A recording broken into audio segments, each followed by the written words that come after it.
A'udzubillahi minasyaitonirrajim. Bismillahirrahmanirrahim. Assalamualaikum warahmatullahi wabarakatuh. Alhamdulillahi rabbil alamin wal 'aqibatu lil muttaqin wala udwana illa 'alal zalimin. Asyhadu an la ilaha illallah wahdahu la syarika lah wa asyhadu anna sayyidana Muhammadan 'abduhu wa rasuluh. Allahumma salli wa sallim wa barik ala sayyidina Muhammad wa ala alihi wa ashabihi wa man tabi'ahum bi ihsanin ila yaumiddin. Allahumma syrah lana sudurana, ya Allah, kau lapangkanlah hati-hati kami, ya Allah. Wa hassin akhlaqana wa adabana, ya Allah, kau perelokkanlah akhlak-akhlak kami dan adab-adab kami, ya Allah.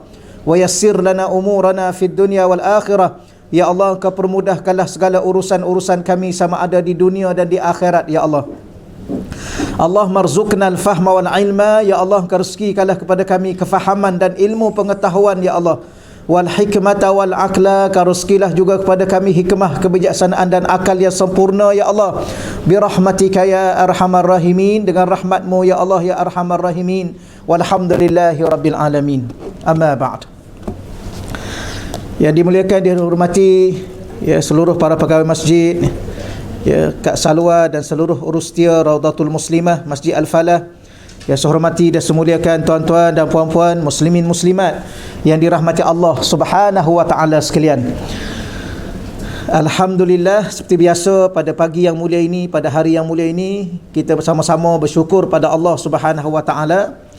Dan sebagaimana yang kita faham bahawa bersyukur itu adalah suatu kewajipan dan bukan sekadar suatu kewajipan yang membebaskan diri kita daripada kufur dan meletakkan diri kita sebagai seorang yang bersyukur.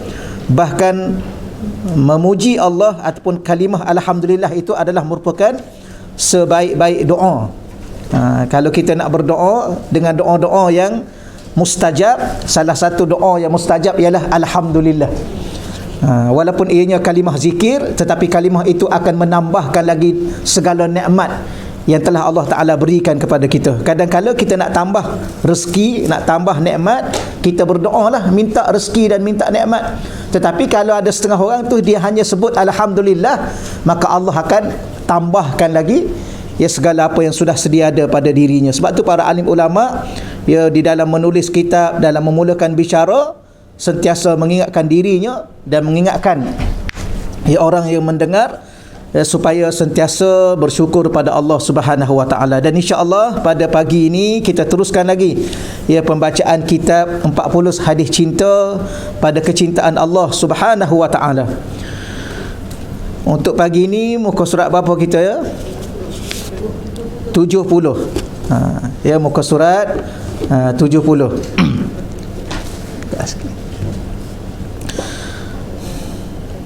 Baik, al-hadis as-salis wal ashrun.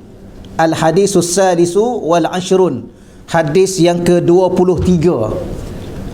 Al-hadis as-salis yang ke-3 wal ashrun yang 20 yang ke-23.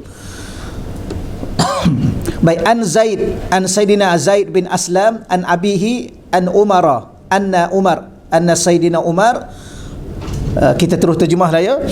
An Zaid bin Aslam, ya daripada Sayyidina Zaid bin Aslam, an abihi daripada ayahnya, anna Umar, bahawa sesungguhnya Sayyidina Umar, kharaja ilal masjid yauman, ya keluar dan pergi ke masjid, yauman pada suatu hari. Ini kalau bahasa Arab lah, kalau bahasa kita ya pada suatu hari Sayyidina Umar keluar ya dari masjid, ya dia telah keluar dari masjid. Kemudian fawajada Muaz ya bin Jabal, lalu Sayyidina Umar telah mendapati ataupun telah bertemu dengan Sayyidina Muaz bin Jabal inda qabri Rasulillah, ya di mana Sayyidina Muaz bin Jabal itu berada di sisi kubur ya Sayyidina Rasulullah sallallahu alaihi wasallam. Ia beki, yang mana dia sedang menangis. Sayyidina Muaz tu sedang menangis. Faqala, lalu Sayyidina Umar berkata atau bertanya, ma yubkika ya Muaz, apakah yang menyebabkan kau menangis wahai Muaz? Qala, lalu beliau menjawab, yubkini, yang menyebabkan aku menangis ni hadisun, ya, berkait dengan sebuah hadis, sami'tuhu, yang telah aku dengar, min Rasulillah, ya, daripada Rasulullah sallallahu alaihi wasallam, yaqul, di mana Rasulullah sallallahu alaihi wasallam bersabda, al-yasinu minar riya syirkun, ya, al-yasiru minar riya syirkun, ya, sedikit daripada riya itu adalah syirik. Diterjemah apa yasir di sini, ya? Yasir ni asal maknanya benda yang paling mudah. Ya, sedikit apa? Yasir, ya, benda yang paling mudah ataupun benda yang sedikit sahaja, ya, daripada riya itu telah dikira syirkun, syirik. Kemudian yang diingati lagi apa yang Nabi sebut, wa man ada auliya Allah, sesiapa yang bermusuh dengan wali-wali Allah, faqad barazallah bil muharabah, maka Allah Ta'ala akan mengisytiharkan, ataupun baraza ni Allah akan menzahirkan, menunjukkan. Kalau siapa yang belajar dhamir, ingat lagi tak belajar bahasa Arab? Bahasa Arab ni salah satu yang kita belajarnya ialah kita belajar berkait dengan dhamir, kata ganti nama. Kata ganti nama ni saya sejuk. Salah satu daripada saya ni allergic dengan sejuk. Orang kampung tak boleh dengan aircon. Tak apa, sekejap ya. Dia jadi sejuk. Allah subhanallah, macam-macam. Baik, baraza ni kalau kita belajar dhamir tu ada dhamir yang baris, dhamir yang mustatir. Dhamir baris, dhamir mustatir. Apa makna dhamir baris? Iaitu kata ganti nama. Saya sekadar nak ambil perkataan tu sajalah, ya, baras. Yang nyata, dhamir yang nyata, dhamir yang jelas, yang boleh disebut, yang boleh dibaca, yang boleh dilihat. Ada satu lagi kata ganti nama dalam kita apa ni? Kita belajar, dia panggil dhamir mustatir, dhamir yang tersembunyi. Tak apalah, apa yang saya nak sebutnya, faqad barazallah, sesungguhnya Allah Subhanahu wa taala ni, ya, dia kalau kita sebut dia mengisytiharkan, ataupun dia menzahirkan, dia akan menunjukkan, tapi di sini dia terjemah mengisytiharkan peperangan, ya, bil muharabah, peperangan kepada orang yang bermusuh dengan wali-wali Allah. Ini salah satu daripada perkara yang kita kena ingat, ya, di luar sana ada orang-orang yang dipilih oleh Allah Subhanahu wa taala untuk menjadi aulia-aulia, ya, wali-wali Allah Subhanahu wa taala. Bimbangnya bila mana kita ni bermusuh dengan dia. Mungkin sebab masalah wali ni ialah dia salah satunya kita susah nak kenal. Setengah ulama mengatakan Allah Ta'ala ni menyembunyikan para aulia'nya lebih daripada dirinya. Allah Ta'ala mudah kita nak kenal, walaupun susah juga kan, tapi mudah kita boleh belajar sifatnya, kita boleh belajar akan segala ciptaannya. Ya, sebab tu Nabi minta kepada kita supaya tafakkaru fi khalqillah, hendaklah kamu tengok, ya, kepada makhluk-makhluk Allah, dan berfikir tentang makhluk Allah, ya, langitnya, buminya, dengan segala makhluk yang melatanya, binatangnya, tumbuh-tumbuhannya, itu adalah bukti kewujudan Allah yang tidak mampu untuk manusia nafikan. Dan manusia mahu tak mahu, nak tak nak, kena akur. Termasuk kafir musyrik. Ya, kafir musyrik pun ada ayat Quran, wala in sa'altahum, kalau kamu tanya mereka wahai Nabi Muhammad, siapa cipta langit, siapa cipta bumi. Yang kafir musyrik duk sembah berhala tu pun la yaqulunna Allah, dia jawab Allah. Kerana tak mungkin dia jawab selain daripada jawapan itu. Kalau dia nak kata datuk nenek dia, tak munasabah. Datuk nenek dia kemudian lagi nak banding dengan bumi dan langit. Apatah lagi kalau dia nak kata patung-patung yang duduk dekat berhala. Yang tu lagi lah tak munasabah, kerana patung tu pun dia yang buat, dia yang letakkan kat situ. Akhir sekali dia pun berfikir juga bahawa tidak ada jawapan lain kecuali Allah. Adapun wali-wali Allah ni susah kita nak kenal. Bahkan ada yang disebut wali mastur. Itu yang nak sebut mustatir tadi, mastur. Apa makna wali mastur? Wali yang disembunyikan oleh Allah. kita nampak dia biasa saja. Kita lihat di sini antara contohnya, apakah sifat-sifat tersebut yang kita nak belajarnya orang yang dicintai oleh Allah. Ini salah satu daripada golongan yang akan dicintai oleh Allah, iaitu innallaha, sesungguhnya Allah Ta'ala ni yuhibbu, mencintai al-abrar, orang yang baik-baik. Ya, al-abrar ni orang yang baik. Kemudian al-atqiya, orang-orang yang bertakwa. Al-akhfiya, orang-orang yang ni, akhfiya ni kalau dia terjemah apa di sini? Yang sembunyi, yang tidak menonjol-nonjolkan diri. Apa lagi tu?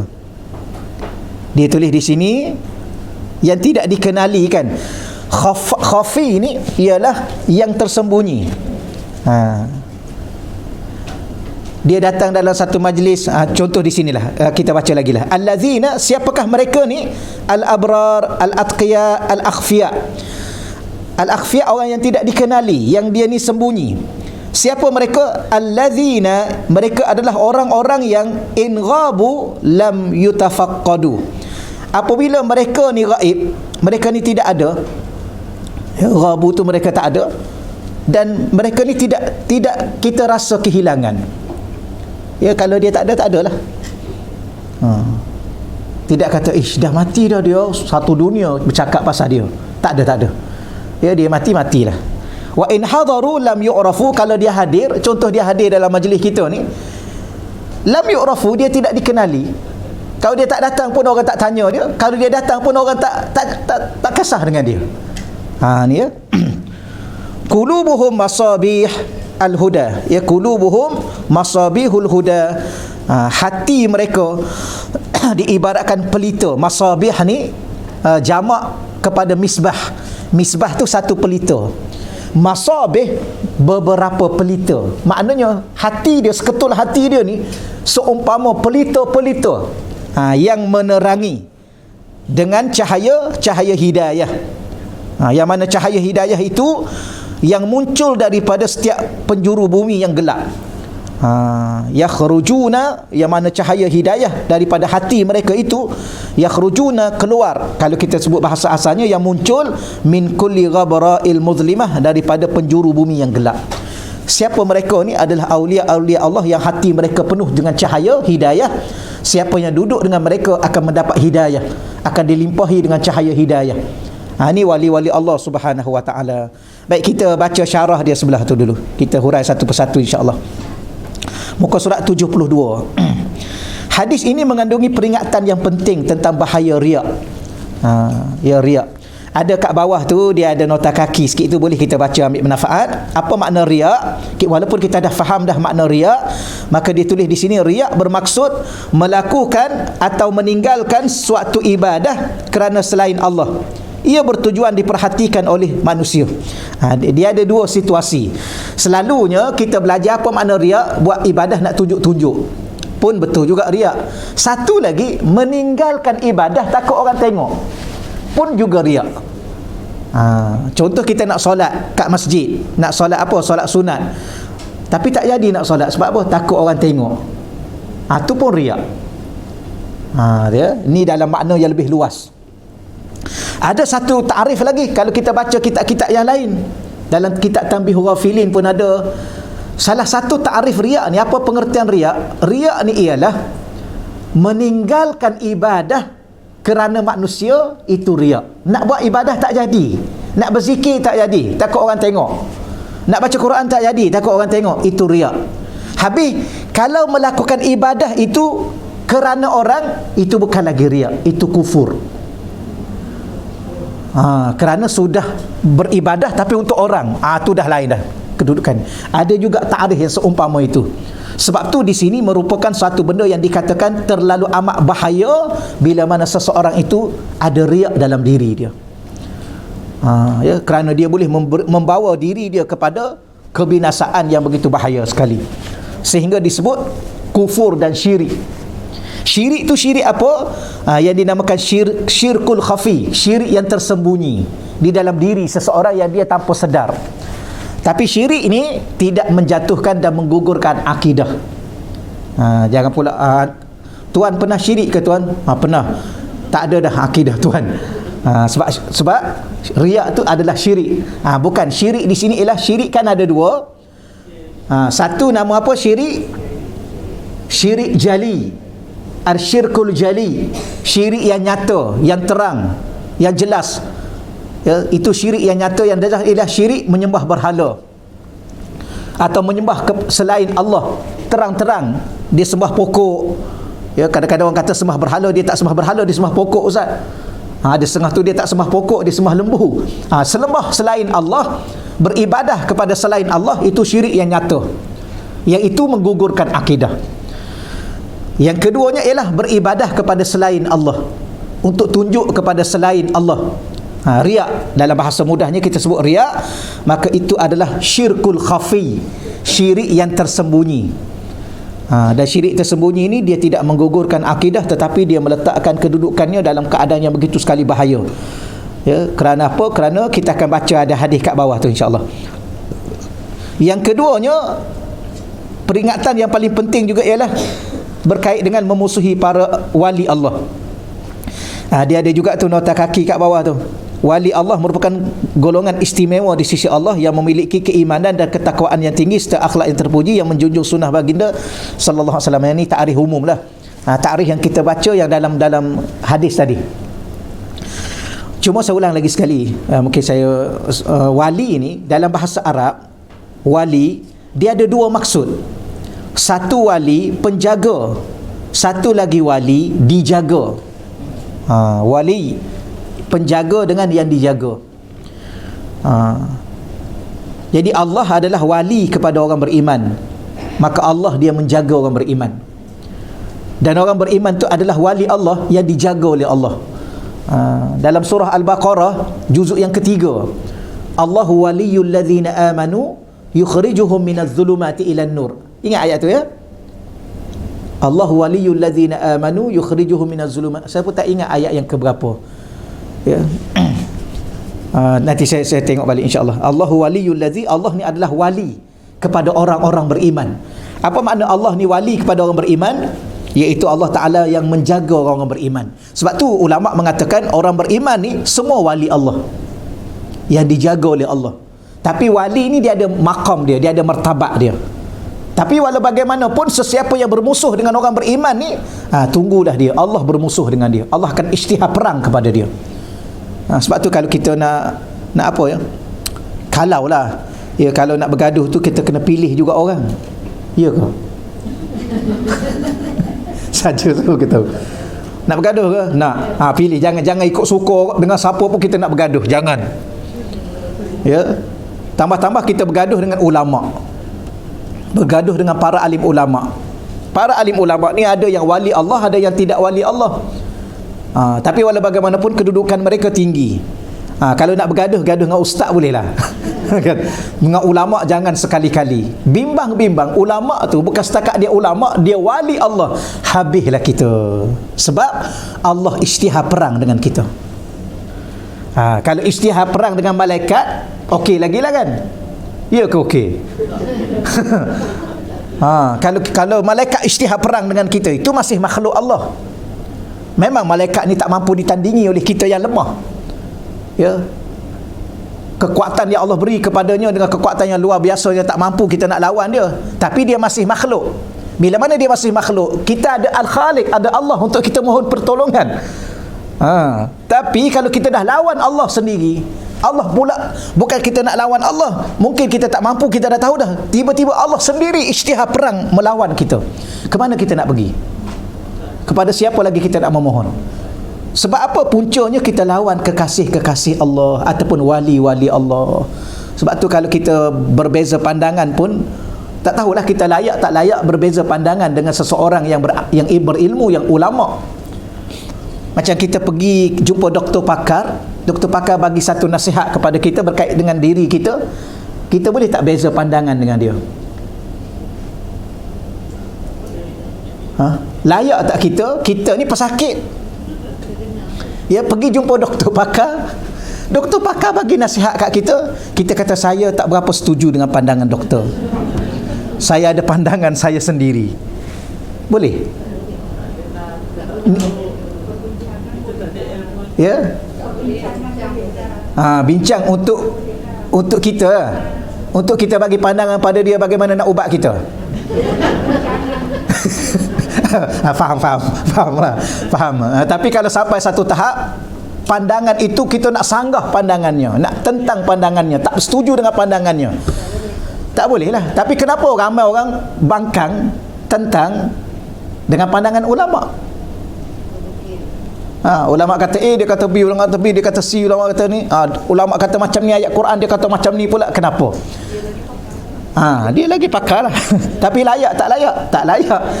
Tak layak. Jadi bimbang-bimbangnya yang dia duduk berdebat tu, duduk lawan tu, yang tu wali Allah. Habislah dia. Ni kena hati-hati. Sebab tu dia menangis. Kenapa? Kerana bimbang, risau umat selepas ini mengambil sikap-sikap yang tidak sepatutnya. Yang pertama dalam bab ibadah, riak, kepada selain Allah, tunjuk kepada selain Allah, iaitu riak, ataupun bermusuh dengan para wali. Baik, kedua-dua perkara ini menyebabkan seseorang Muslim akan mendapat kerugian di akhirat. Dua-dua dia rugi. Boleh jadi di atas muka dunia dia menang lah, dia nampak dia menang.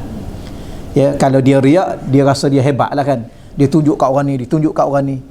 Sebab tu pergi umrah ni kan, ni dah mula pergi umrah ni, memang rasa teruja kan, rasa teruja, kemudian duduk, ni tolong ingatlah duduk ibadah, kemudian up gambar, alhamdulillah baru lepas solat duha depan Kaabah.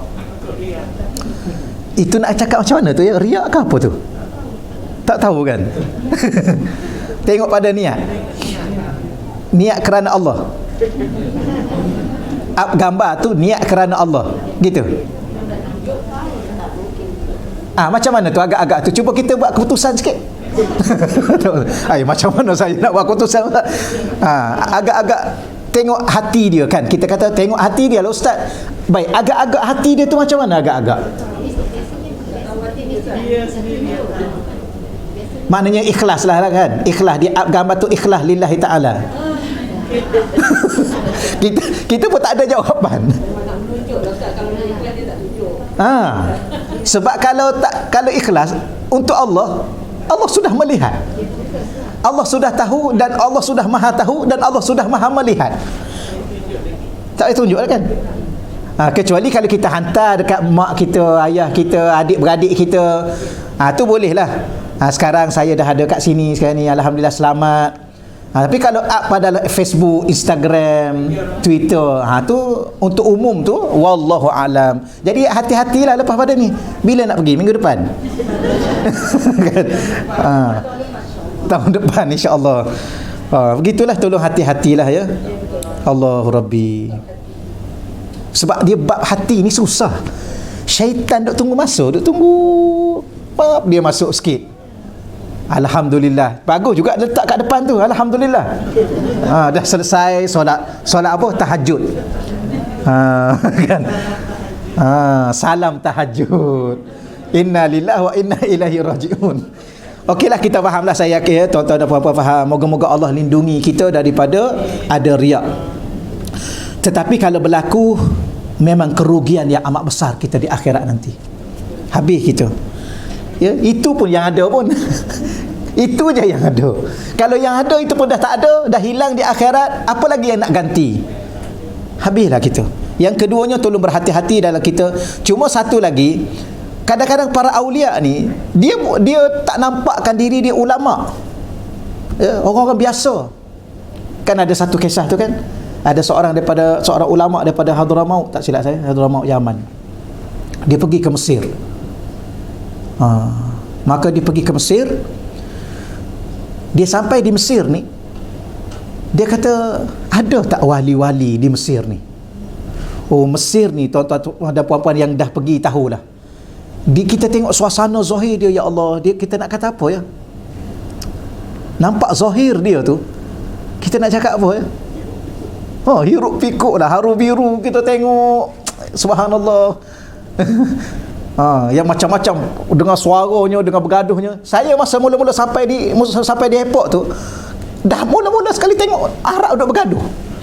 Oh, bergaduh sampai tahap nak bertumbuk, tapi tak bertumbuk orang dia bagus.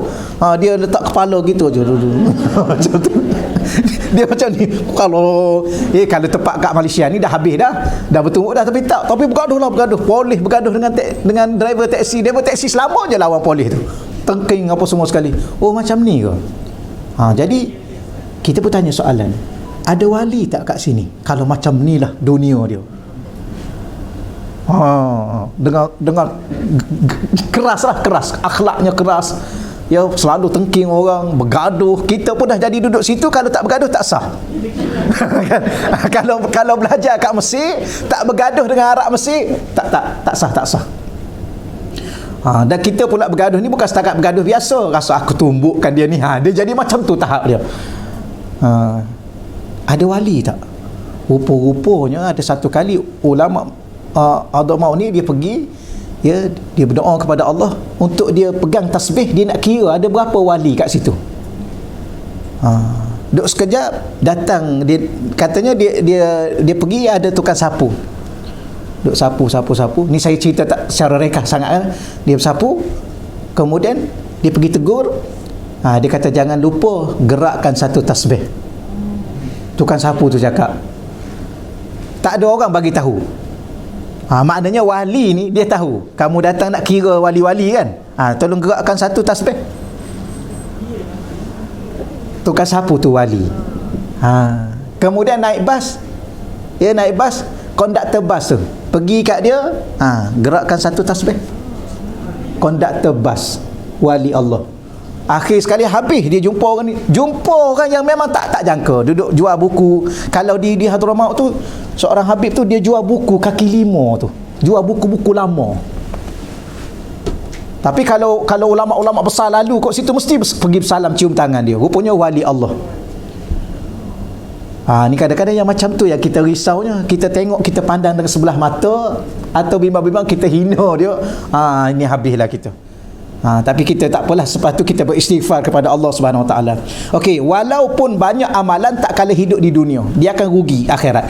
Bahayanya penyakit riak ini digambarkan oleh Sayyidina Nabi sallallahu alaihi wasallam, itu baginda Nabi sallallahu alaihi wasallam dalam hadis yang diriwayatkan oleh Sayyidina Mahmud Ibnu Labib radhiyallahu anhu. Nabi mengatakan, inna sesungguhnya akhwafa ma akhafu alaikum. Akhwafa ni yang paling aku takut.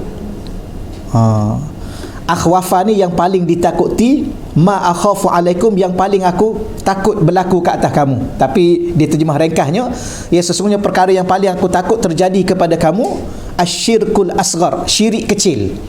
Qalu, lalu sahabat Nabi bertanya, wa ma syirkul asghar ya Rasulullah, apakah syirik kecil wahai Rasulullah? Qala ar-riya, maka disebutnya ialah riya. Yaqulullah azza wa jalla lahum yaumal qiyamah, maka Nabi menceritakan bahawa Allah Subhanahu wa taala berfirman kepada mereka, kepada orang-orang yang riya itu pada hari kiamat, lahum iza juzia nasu bi amalihim, apabila diberi ganjaran-ganjaran pahala kepada manusia. Ada dia tertinggalkan tertinggal dia punya terjemahan. Saya ulang lagi sekali dalam bahasa Arab tu Bila mana sahabat Nabi tanya apakah yang dimaknakan syirkul asghar, dimaksudkan, Nabi kata riya.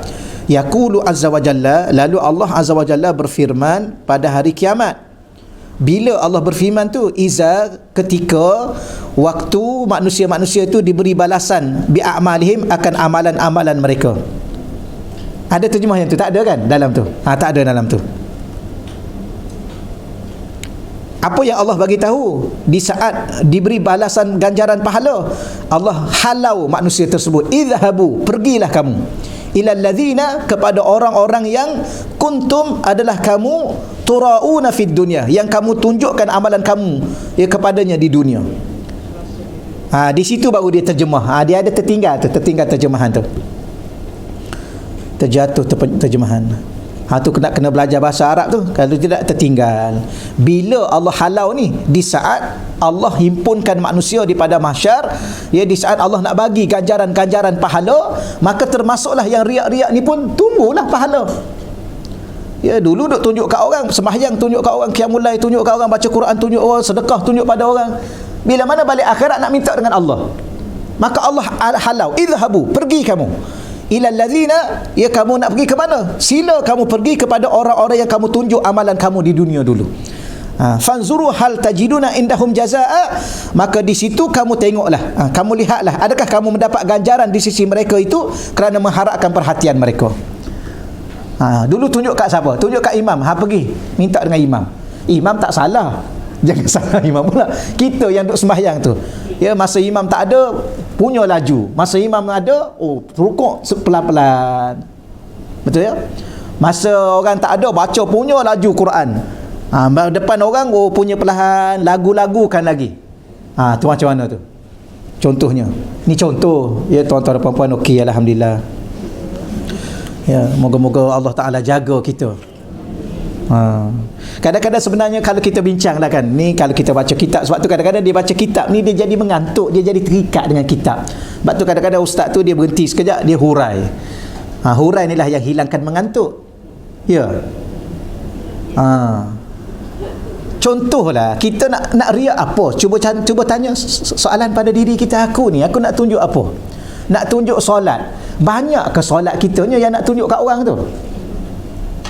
Sempurna ke solat kita? Nak tunjuk ni, biar tunjuk yang betul-betul. Kalau betul nak tunjuk, agak-agak berapa rakaat semalam? Saya semalam ustaz 100 rakaat. Tu baru puas hati kalau nak tunjuk. Tulis kat Facebook tu, alhamdulillah semalam 100 rakaat qiyamul lail. Tu baru betul. Ni kalau sekadar 2 rakaat, 10 rakaat, tak payahlah buat malu je. Ya. Nak tunjuk bacaan Quran. Okey, nak tunjuk. Cuba tanya, nak tunjuk apa? Nak tunjuk apa? Banyak. Nak tunjuk banyak. Nak tunjuk banyak. Berapa banyak? Alhamdulillah hari ni dah 30 juzuk khatam. Hari ni. Barulah okey jugalah. Ataupun alhamdulillah, ya, semalam masuk pertandingan, ya, peringkat apa? Peringkat antarabangsa, menang nombor 3 pun okey lah. Sebab antarabangsa. Baru okey nak tunjuk. Ni nak tunjuk apa? Ya. Nak bertanding Kori peringkat USG pun tak lepas. Betul, saya cakap samalah, saya pun samalah saja. Nak tunjuk apa? Ya. Kemudian suara pula orang dengar mengantuk. Suara kita bukan merdu sangat pun nak banding dengan kori-kori yang ada. Habis nak tunjuk apa? Sebab tu kalau nak tunjuk, biar tunjuk betul-betul. Ni kalau sekadar sikit-sikit, sekadar solat duha 2 rakaat nak masuk Facebook, tak payahlah buat malu lah. Ya, malu buat malu lah. Iblis tu dia boleh naik ke tahap yang tinggi tu, di alam malaikat tu. Dia beribadah 1000 tahun. Ya, Allah angkat dia langit pertama. Dia ibadah 1000 tahun. Allah angkat langit kedua. Ni ada riwayat yang menceritakan. Dia ibadah lagi 1000 tahun, naik lagi. 1000 tahun ibadah. Kita baru berapa? Itu yang dia takabur tu. Tapi silap juga dia buat satu kesilapan yang besar. Setelah Allah dia ni jin, diangkat kepada satu kedudukan yang begitu tinggi di kalangan malaikat, ya, naik kepada maqam malaikat, duduk maqam malaikat. Tapi dah dia tak cerdik, ya, dia dah sombong. Tapi kita ni tak sampai ke tahap tu, tak sampai ke tahap diangkat berada pada kedudukan malaikat. Habis nak tunjuk apa?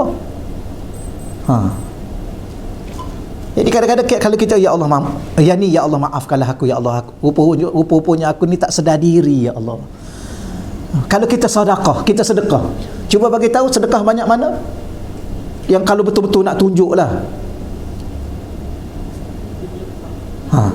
1/3 harta saya bagi ustaz, ya.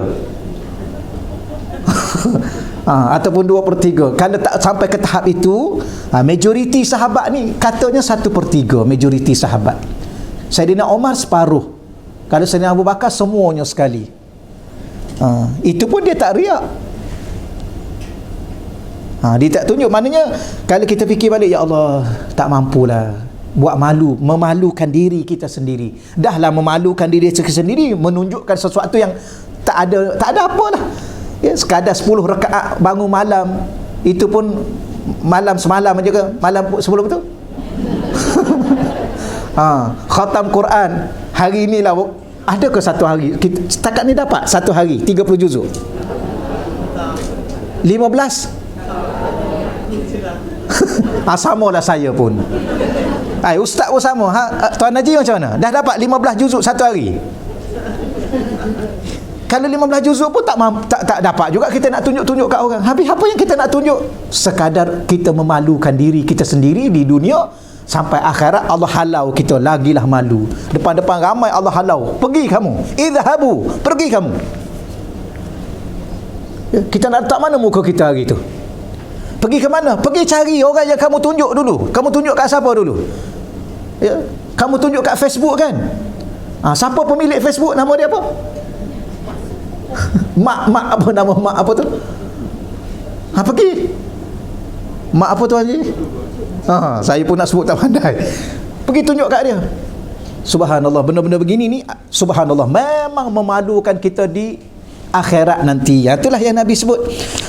Allah, moga-moga Allah Taala menjaga diri kita insya-Allah. Muka surat 73.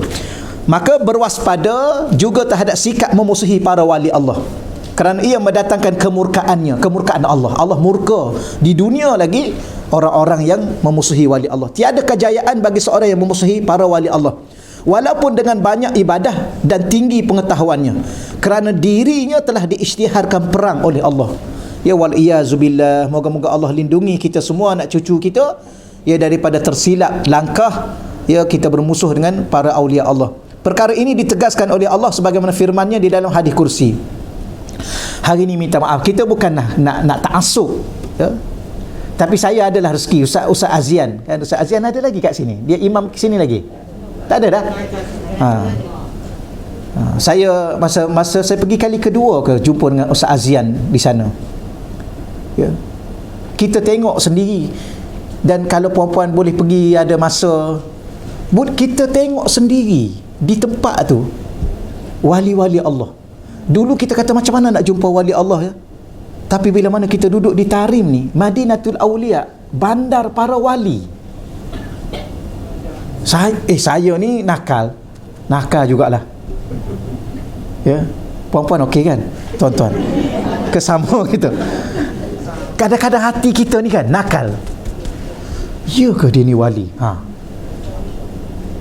Ya ke wali? Kemudian kita test lah. Memang wali lah. Memang wali. Kalau kita test, memang wali.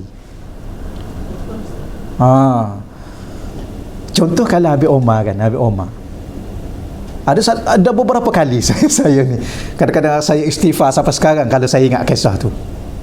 Satu kali jauh, dia duduk jauh. Saya panggil dengan suara tak dengar, memang tak dengar. Saya panggil dengan hati saya. Saya kata kalau Habib ni wali, saya nak panggil dengan hati saya. Saya panggil dengan hati saya. Dia pun pusing, dia angkat tangan. Sekali. Lepas tu kali kedua. Kali kedua masa tu kami pergi satu majlis, dia bawa satu majlis. Masa tu imam solat almarhum Habib Abdullah Shihab. Habib Abdullah Shihab ni digelar Ainul Tarim. Ainul Tarim ni ialah semua benda berlaku dalam tarim dia tahu, dia nampak.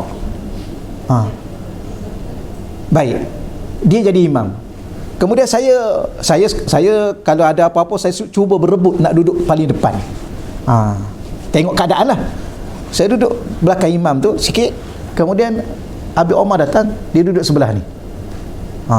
Saya pun nak bersalam dengan dia, kerana kita ni kalau boleh bersalam dengan guru memang macam mana nak bersalam? Orang dah iqamah ni. Saya pun cakap dalam hati saya. Saya kata, Habib, saya nak bersalam lah. Dia pun tengok, dia salam. Dua kali. Kemudian ada sekali lagi. Kita ni, ya ke? Lagi sekali. Masa tu pergi ziarah satu tempat, lepas solat doa. Saya duduk saf yang ketiga rasanya. Habib Omar saf yang kedua, saf pertama ataupun saf kedua. Ada imam, guru dia juga. Kalau ada guru dia tak akan jadi imam. Guru tu doa, saya amin. Doa tu saya faham. Saya faham, saya pun amin. Saya faham, dia baca doa, saya faham, amin. Ada satu rangkap tu saya tak faham. Saya pun cakap macam mana? Saya kata, yang ni aku tak faham. Dalam hati ni, yang ni aku tak faham, aku tak nak amin. Bila mana saya cakap gitu, Habib Omar duduk depan tu, dia pusing tengok. Dia pusing tengok kat kita, dia tengok. Saya pun tunduk, amin, amin, amin.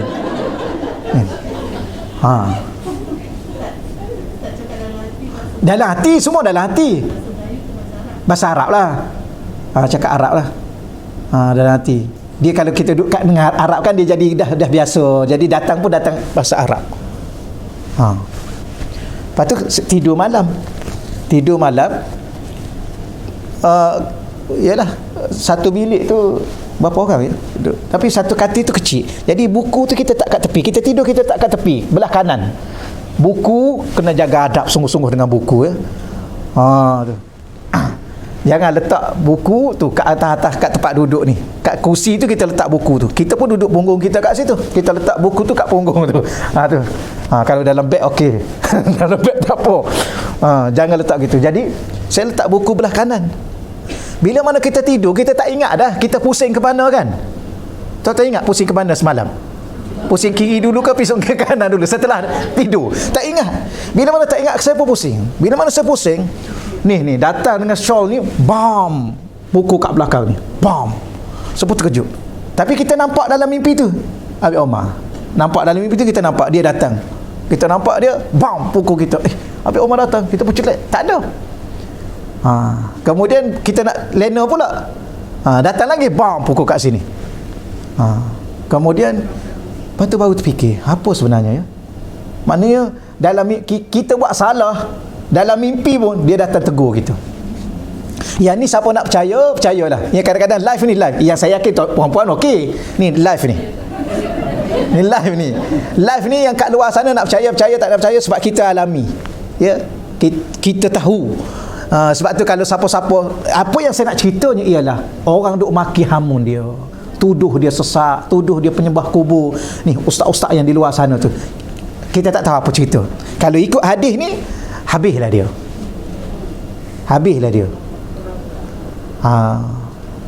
Banyaklah kalau kita nak cerita, sebab kita duduk situ. Ya.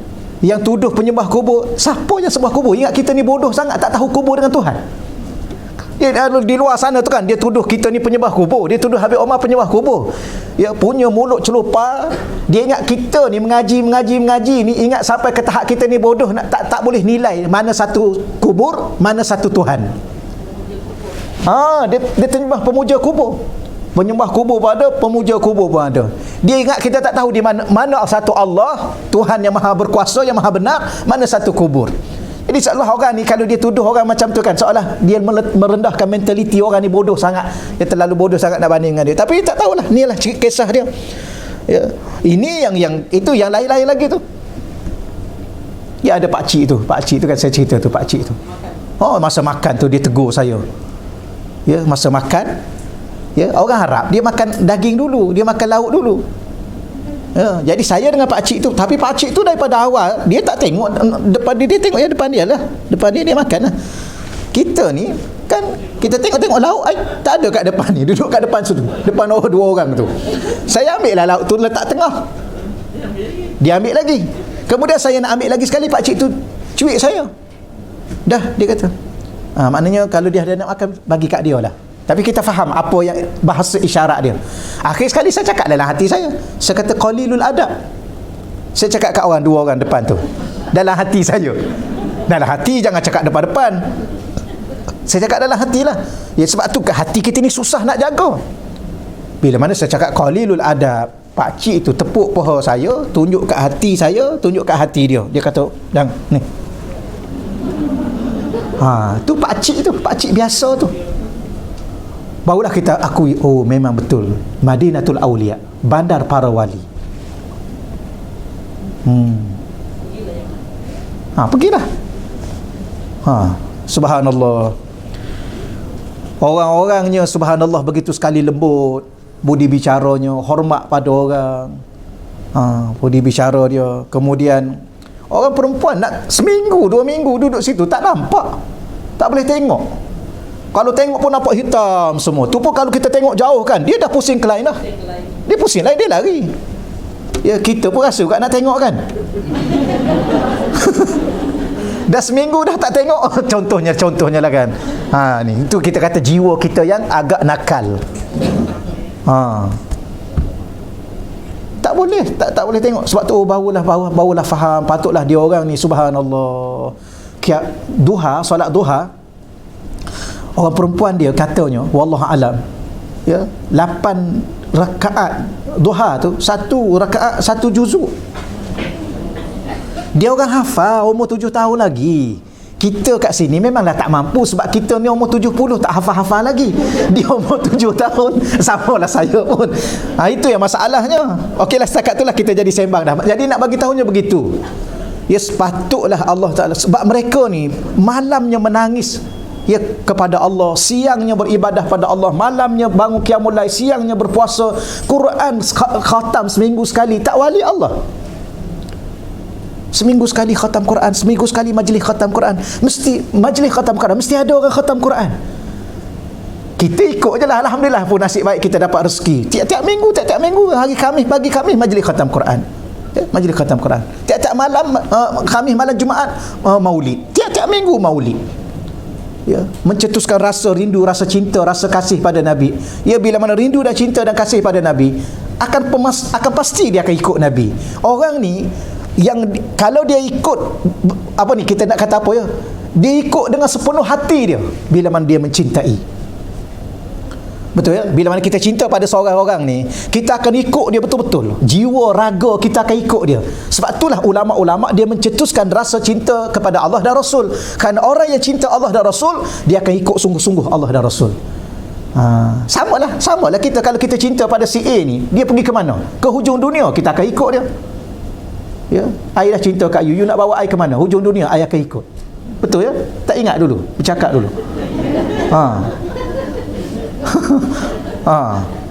You nak kahwin dengan I ni, you nak makan apa? Ikutlah you makan apa. You makan pasir pun I akan makan pasir. Wah, nak makan pasir. Cinta konon. You sanggup berlapar dengan I? Sanggup? Ya, I sanggup segala-galanya. Bukan setakat berlapar dengan you, I sanggup. Mati dengan you pun I sanggup. Wah, ingat dulu kan? Sekali dia mati kita tak nak. Tak nak dah. Ni bohong semua ni. Tapi nak bagi tahunya kerana apa tu? Kerana satu perkataan yang ada dalam hati kita, cinta. Maka sekarang ni kita merubah diri kita, bukan lagi cinta makhluk, cinta Allah dan Rasul. Ya, cinta Allah. Tapi tak mungkin cinta Allah tanpa cinta kepada Rasul. Kerana di situ pintu mencintai. Jadi inilah yang kita belajar. Jadi di luar sana atau di kalangan ni pun ni mungkin ada ni. Ya, wali-wali Allah, jangan kita cari pasal bermusuh dengan wali-wali Allah. Habis macam mana? Kalau macam tu jangan bermusuh dengan semua. Itu yang paling baik. Sebab kita pun tak tahu siapa di kalangan ni yang jadi kekasih Allah. Ya, ambil apa? Ambil keputusan jangan bermusuh dengan sesiapa pun kecuali satu sahaja. Syaitan. Ustaz, dalam 40 tu ada seorang wali berkumpulan. Wallahu alam, saya tak ingat itu. Kalau ustaz-ustaz kita kata gitulah. Mesti ada seorang aulia Allah. Inilah yang kita takut kan. Dan aulia Allah ni ada lelaki ada perempuan. Ya, cuma orang lelaki tu terkenal banyak, dimasyhurkan kerana dia wali, dia ulama. Tu yang dia jadi terkenal. Tapi biasanya wali-wali ni alim, cuma dia tak tunjuk kealiman dia. Ada yang wali yang masyhur ni yang dimasyhurkan oleh Allah bahawa dia ni wali. Contoh kita kata Imam Junaid, Ibrahim bin Adham, ni antara dimasyhurkan. Ada wali-wali yang mastur, disembunyi-sembunyikan oleh Allah. Itulah. Tapi jangan sampai kita rasa kita wali. Tu jangan. Aku rasa ni wali dah. Tu jangan. Ya, kerana wali ni dia tak mengaku dia wali. Wali nikah kena mengaku. Siapa wali ni? Anak perempuan ni siapa wali? Jangan pula warok nanti mengaku wali pula. Ni wali. Tapi kalau wali Allah Ta'ala tu, jangan kita rasa diri kita wali, dan jangan kita sebut kepada orang bahawa kita wali. Ya, man qala lahu syai' falaysa lahu syai'. Siapa yang mengatakan dirinya berada pada satu kedudukan, dia tidak lagi berada pada kedudukan itu. Kalau dia rasa dia alim, di sisi Allah dia tidak lagi alim. Kerana orang alim, dia tidak akan mengatakan dia alim. Ya, kau yang duk mengaku saya lah alim, saya lah pakar, saya lah tahu, saya, ini bukan dah. Dia cari orang lain lah. Ya, kerana orang alim ni dia tawaduk. Begitulah wali-wali Allah. Ya, dia tidak akan mengaku dia wali. Okey, kita baca lagi di sini. Ya, sini lagilah terang-terang Allah sebut perkataan. Ya, perkataan ialah Allah dalam satu riwayat hadis kursi daripada Sayyidina Abi Hurairah, man, sesiapa sahaja ada ni yang memusuhi li waliyan, yang memusuhi waliku, faqad azantuhu bil harbi, maka aku akan mengisytiharkan perang terhadapnya. Allah, ya, hadis ni hadis sahih Imam Bukhari. Pada penghujung hadis ini juga disebut tentang satu golongan yang beriman yang memiliki sifat-sifat tidak suka menyibukkan diri untuk mendapatkan perhatian manusia sehingga ketiadaannya tidak dicari dan keberadaannya tidak disedari. Ini satu golongan yang dicintai oleh Allah Subhanahu Wa Taala. Jadi Allah Taala ni dia macam mana ya? Bahasa mudahnya, Allah ni dia nak kita dengan dia saja. Kita dengan dia. Sebab tu amalan yang paling, antara yang paling apa kita kata, yang paling utama ialah qiyamul lail. Bangun di waktu malam, fi jawfil lail. Bangun pada waktu malam di saat orang lain duduk tidur. Itu amalan yang paling utama. Bahkan dikatakan wajib kepada Nabi sallallahu alaihi wasallam, tetapi sunat kepada kita. Kenapa? Kerana Allah ni dia nak kita dengan dia saja. Sebab itulah macam mana cara kita orang awam ni untuk kita hanya dengan Allah, hati kita hanya untuk Allah. Diri kita tak apa, dengan keluarga kita, dengan anak isteri kita, dengan masyarakat kita, tapi hati kita dengan Allah. Yang tu Allah paling cintai. Tapi ada orang ni bukan setakat hati dia dengan Allah, diri dia pun dia bagi seluruhnya untuk Allah. Macam Rabi'atul Adawiyah kan. Dia tak ada rumah, dia pergi duduk dalam gua, dia dengan Allah. Tu sebab tu maqam dia tinggi. Tapi orang-orang pilihan, bukan macam kita ni. Kalau kita ni dah awal-awal lagi berkahwin, ya, nak buat macam mana? Nak kena duduk dengan suami lah, takkan nak pergi duduk dalam gua. Kita dah berkahwin awal-awal, kena duduk dengan isteri lah. Lagi pun dah ada anak dah. Saya pun rasa tak tahu silap juga dulu kahwin. Kan, ya, silap pula. Kita nak kata apa kan? Nak kata, oh, kalau aku tak kahwin dulu, aku boleh jadi macam ni. Kan? Tapi silap lah. Tapi nak bagi tahunya sebenarnya hidup ni Allah dah takdirkan. Tak habis lagi ayat. Tak habis lagi.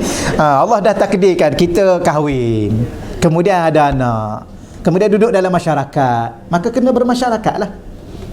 Kecuali Allah pilih kita awal-awal, macam ramai ulama-ulama yang tak kahwin. Imam Nawawi tu, ya, Imam Al-Hafiz An-Nawawi, dia tak sempat kahwin. Ramai ulama-ulama, berapa puluh-puluh ulama yang mati, yang tak sempat kahwin. Mereka hanya duduk dengan Allah dengan ilmunya. Gitulah. Ada juga wali-wali Allah. Tapi kalau Ibrahim bin Adham tu, dia tinggal keluarga dia. Ya, wali Allah yang besar tu, dia tinggal keluarga. Dia ni raja. Dia raja. Satu kali ada orang berjalan atas bumbung dia. Ni dalam kisah-kisah kita boleh baca lah. Ya, dia kata, kamu cari apa atas bumbung istana? Dia kata, aku cari unta aku hilang. Dia kata, mustahil kamu akan jumpa unta kamu atas bumbung istana aku. Oh, dia kata begitu ke? Aku pun nak bagi tahulah pada kamu, ya, mustahil kamu jumpa Allah di dalam istana kamu. Mana selagi mana dia duduk sebagai seorang raja, bermewah-mewah dengan kebesaran, dengan segala-galanya, dia tak akan jumpa Allah. Apa makna jumpa Allah tu? Mengenal Allah dan menjadi wali Allah, tu maksud dia. Akhir sekali dia tinggalkan istana dia, dia tinggal pangkat raja dia, dia tinggal semua keluarga dia pergi keluar. Ya, dia mencari, dia belajar untuk menjadi wali Allah. Dan menjadi wali Allah yang terkenal. Ada juga yang macam tu. Allah. Tapi walau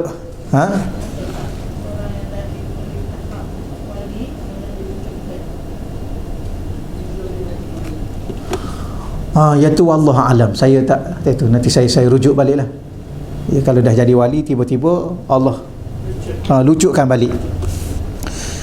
Ya, kerana kalau kaedah umumnya Allah Taala ni dia pilih orang yang sudah memang dia tahu selayaknya. Wallahu alam. Ya, selayaknya, dan Mungkinlah ada beberapa perkara, cuma kalau maqam, diturunkan maqam tu ada. Ya, kerana kadang-kala kedudukan kita ni ada, dia adab. Dia benda yang paling tinggi sekali pada awliya Allah ni adalah adab dia dengan Tuhan. Sebab tu dia tidak akan pernah rasa apa saja yang ditimpa ke atas dirinya adalah bagi dia sesuatu kegembiraan. Macam kita kata Sayyidina Uwais Qarni tu awliya Allah, wali Allah. Ya, sehingga Allah bagi dia sakit pun dia terima dengan redha. Dia tak nak sembuh. Cuma mak dia saja supaya berdoa, supaya suruh dia berdoa, supaya Allah sembuhkan dia. Dia kata, wahai Allah, kalau mak aku ni tak suruh aku untuk aku berdoa dan kamu suruh aku taat pada mak aku tak akan doa. Ya, kenapa? Dia sudah seronok dengan apa yang dia ada. Apa yang dia ada? Penyakit yang diberi oleh Allah. Siapa Allah? Kekasih dia. Kita ni kan, kalau kita bercinta, kita berkasih sayang ni, apa saja daripada kekasih kita, kita rasa seronok. Termasuklah dia cubit kita pun, kita rasa okey kan. Betul kan? Cubit apa? Cubit, tengok memang mewah, merah ni. Ya, macam mana? Okey. Begitulah wali-wali Allah menjaga adab dengan Allah, kerana dia tahu bahawa sesuatu yang Allah lakukan untuk dirinya itulah yang terbaik. Dia tak akan mungkin membantah. Itu adab. Tapi mungkin kalau kadang-kadang dia tersalah adab, dia turun maqam dia. Sebab wali ni dia ada kedudukan maqam-maqam dia, sehingga disebut kutub. Ya, kutub ni biasanya disebut adalah ketua para wali pada zaman-zaman tertentu. Wallahu alam selebihnya. Tapi di segi akidah ahli sunnah wal jamaah, wali tu ada. Mana hadis ni, hadis Nabi ni, mana ayat Quran, ala inna awliya Allah. Ya, ada ayat Quran yang mengatakan, sebab ada pihak dia tak terima wali ni ada. Bagi dia tak ada wali, manusia biasa saja, sama saja. Kemudian bila mana dia tak mengaku wali, bila mereka tak menerima wali, mereka tidak menerimalah ilmu-ilmu tentang kasyaf. Wali ni kan Allah buka mata hati dia. Mata hati dia ni kan dia boleh tahu. Macam tadilah, dia sebenarnya, kita duk bincang pasal mata hati, sebenarnya dia roh. Ya, seorang wali Allah ni roh dia dah kembali kepada keadaan hampir menjadi asal roh tu, diri dia. Kenapa sekarang ni kita boleh bercakap? Sebab roh ada. Kita boleh melihat sebab roh ada. Kita boleh mendengar sebab roh ada. Jadi kita mendengar dengan apa sebenarnya kalau kita tanya soalan? Tapi bab begini ni tak boleh dibincang secara umum. Takut-takut orang salah faham. Jadi sebenarnya kita bercakap dengan apa ni? Dengan roh lah. Ya, kalau roh tak ada, sebelum ni bukan main lagi banyak bercakap, dah sepatah-patah perkataan tak boleh nak bercakap. Sebelum ni tajam pandangan dia, bila roh keluar jadi mayat, satu pandangan pun dia tak dapat melihat. Jadi roh ni dia ada kekuatan, bahkan dia tak tidur dan dia tak akan mati. Ya, yang mati tu bila mana berpisah roh dengan jasad tu dah mati. Jadi roh ni ada kekuatan. Jadi bila mana awliya Allah ni dah dekat dengan Allah, Allah dah buka hijab ni, menyebabkan kembali balik mata roh yang asal, yang tajam, pendengaran roh. Sebab tu kita cakap dalam hati dia dengar. Sebab roh ni dia bukan ada mata saja. Sebelum ni kita duk bincang pasal mata hati, habis telinga hati. Takkan hati ada mata saja, tak ada telinga. Maka kalau kita baca dalam ayat-ayat Quran, hati ni ada telinga dia. Sebab tu dia boleh dengar. Kita cakap dalam hati tu dia boleh dengar. Sebab telinga dia ni, telinga roh dia kalau kira-kiranya dah mula terbuka, dia punya hijab. Hijab ni pun payah juga kita nak bercakap. Apa makna hijab? Dinding yang menghalang kita. Kalau dinding tu diangkat, kita boleh nampak. Nampak apa? Kan depan kita ni kan banyak jin ni. Ada alam jin kan? Kat mana alam jin tu? Di keliling kita ni lah. Kita pergi ke kubur tu, ada apa kat situ? Alam barzakh. Kita pergi ke kubur tu simbolik aja di situ. Di situ ada alam barzakh. Mak kita duduk alam barzakh, ayah kita duduk alam barzakh, sahabat-sahabat kita duduk kat situ, duduk alam barzakh. Ada nampak alam tu? Ada tak alam tu? Kenapa tak nampak? Sebab ada hijab di dinding mata kita ni, hijab. Wallahu a'lam selebihnya. Ada malaikat tak kiri kanan ni? Kenapa tak nampak? Ni mata kita tak mampu nak melihat kerana terdinding. Nabi nampak tak Nabi? Malaikat. Nabi nampak malaikat. Kan dalam rupa yang asal Nabi nampak malaikat. Maknanya Nabi itu telah dibuka hijab oleh Allah dengan kedudukan Nabi, dengan kedudukan Rasul yang berinteraksi dengan malaikat, maka nampak. Yang inilah yang kita duk cerita sekarang ni, bahawa di sana ada wali-wali Allah Subhanahu Wa Taala. Pukul berapa dah kita ni ya? Dah habis dah masa kita ni. Baru nak mula baru ni. Ada soalan? Dah habis dah ni mengaji ni, boleh balik dah kita ni. Tak ada apa. Allah. Tapi walau bagaimanapun, kesimpulan pada hari ini ialah pertama sekali supaya Allah jaga hati kita daripada riak. Ya, tolonglah berdoa pada Allah. Kerana kadang-kadang nak jaga hati ni susah. Ya, sebab dia berbolak-balik, dia tak tetap. Kadang-kadang kita sendiri pun tak faham kenapa hati kita macam ni. Ya. Ya, kejap lain, kejap suka, kejap sedih, kejap seronok, kejap gembira, kejap derita, duka cita. Ni. Ya, kejap-kejap rasa lapang, kejap-kejap rasa sempit. Kejap-kejap rasa ikhlas, rasa khusyuk, tiba-tiba pula rasa lalai, rasa nak tunjuk kat orang. Ada masa-masa tertentu nak tunjuk. Ya, kadang-kadang nak jadi itu, nak jadi ini, nak jadi apa? Nak jadi selebriti kan? Ada rasa nak jadi selebriti. Ya, supaya orang kenal kita semua.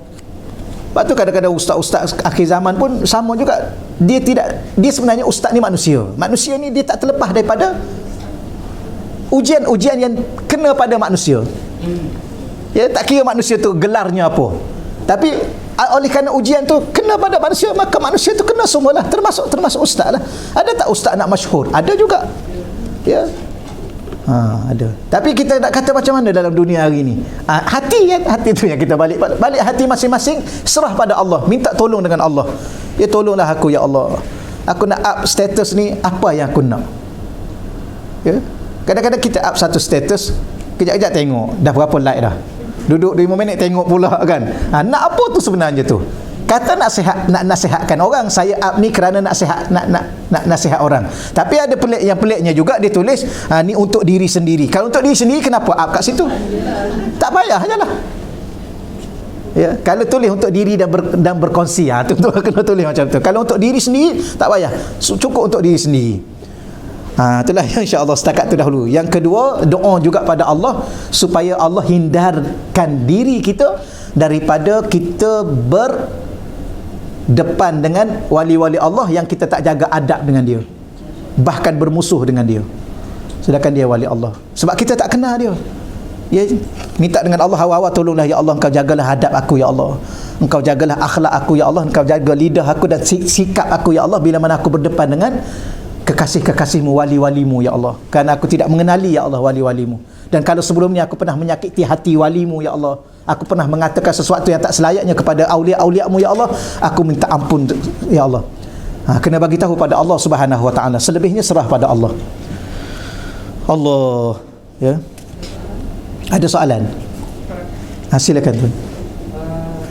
Dalam hadis riwayat Sayyidina Ali, dia ada sebut bahawa Nabi ada tunjuk ini Sayyidina Nabi dan Fatimah untuk solat malam. Bolehkah kita menghantar mesej dan katakan untuk solat malam? Dia begini tuan-tuan ya. Ada satu bab kan kita nak berkongsi. Dia begini tuan, kalaulah kawan kita tu dia minta daripada kita lah. Dia minta daripada kita, kalau Haji, kalau Hajah bangun malam, mesej lah juga pada saya, kejutkan saya. Yang tu boleh. Ataupun kita dalam grup kan, dalam grup kita dah bagi tahu awal-awal, ya, kalau siapa-siapa yang nak bangun, insya-Allah saya boleh tolong kejutkan kalau saya bangun. Ya, kalau siapa-siapa yang bangun, boleh tolong mesej dalam grup. Sebab bab tersebut dia bab yang bimbang-bimbang, dia mengganggu. Contoh kita mesej kejutkan orang tak mau, orang tak mau. Yang tu salah kita tu tuan Haji.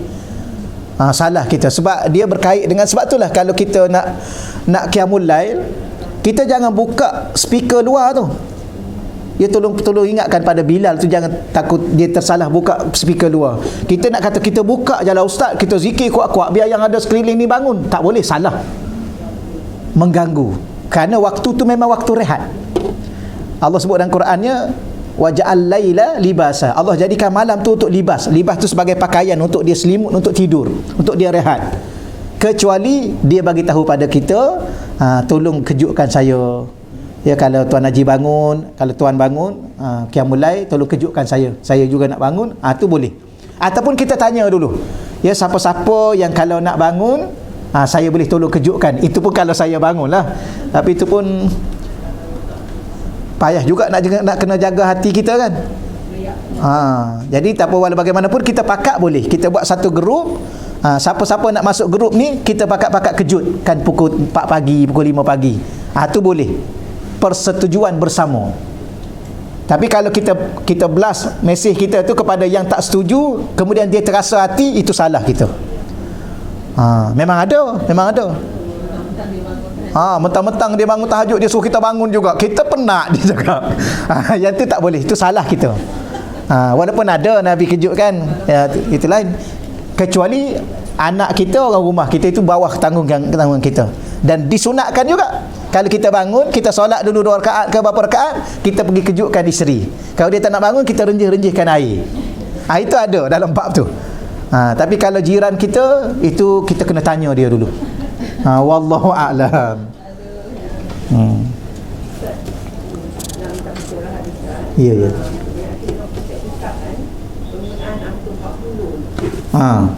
Banyak digunakan. Dia tu tak boleh jelas ke tak masuk 40 pada dalam 40 hadis 40 hadis cinta Allah, 40 hadis ya. Dia ada jawapan yang panjang. Nanti saya rujuk balik. Saya baca dah yang tu, tapi dah agak lama. Jadi secara ilmiah, secara tepat tu saya lupa ingat. Ada jawapan dia dalam buku Matan Arba'in, hadis 40. Hadis 40 Matan Arba'in yang Imam Nawawi tu.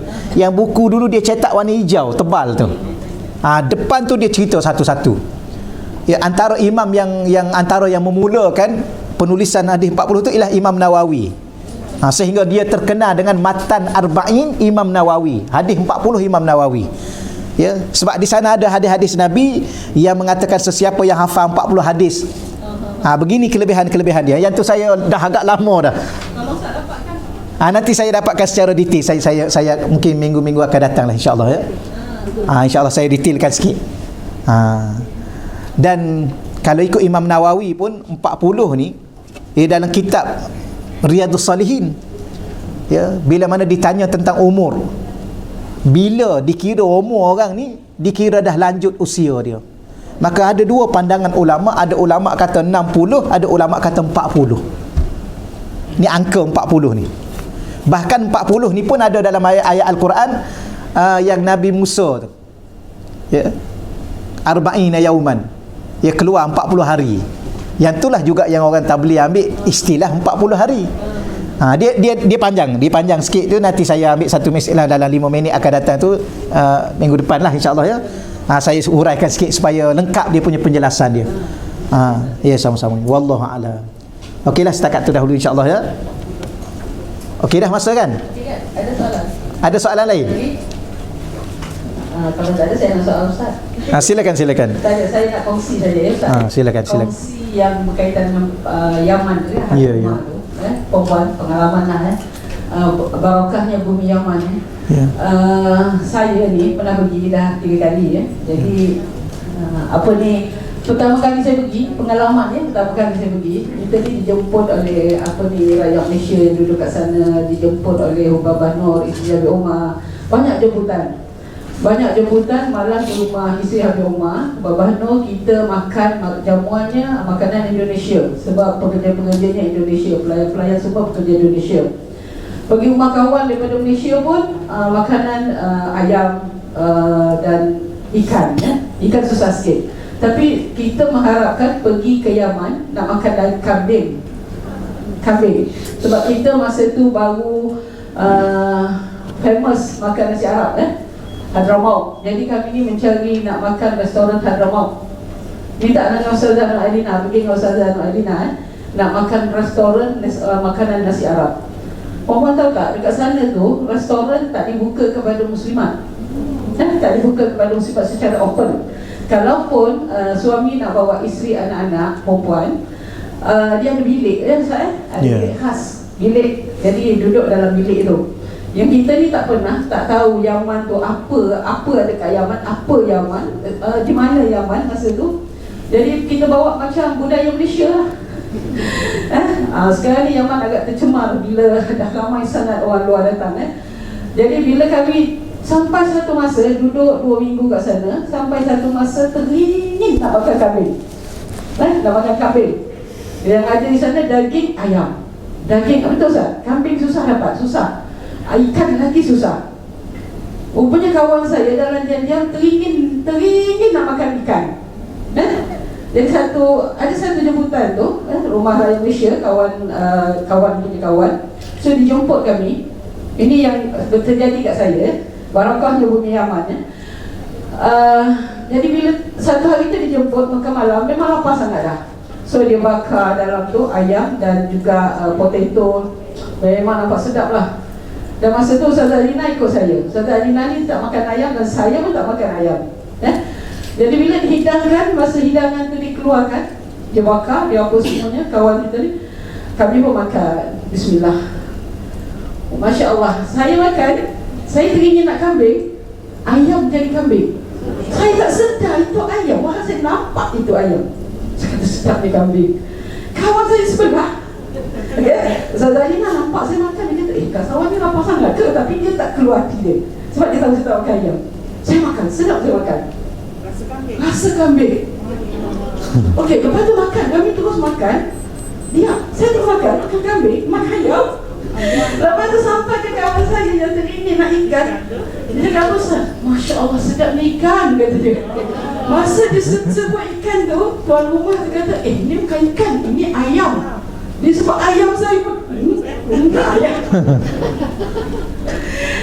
Maksudnya barakahnya apa yang kita rasa kita nak, Allah bagi. Kawan saya tu ini tengah nak ayam, dia dapat ayam. Tapi dia sebut ikan. Bila sebut ikan tu baru tu rumah tu sedar, ini bukan ikan, dia kata ini ayam. Lepas tu saya stop. Tapi saya tak tunjuk lah. Jadi nak tunjukkan apa yang kita teringin ni, kita macam drama je, tapi ini yang terjadi kat saya sendiri, kat kawan saya. Dan Masya Allah, Alhamdulillah. Tentang gambar Habib Umar, ini kawan-kawan yang dah belajar di Yaman 4-5 tahun.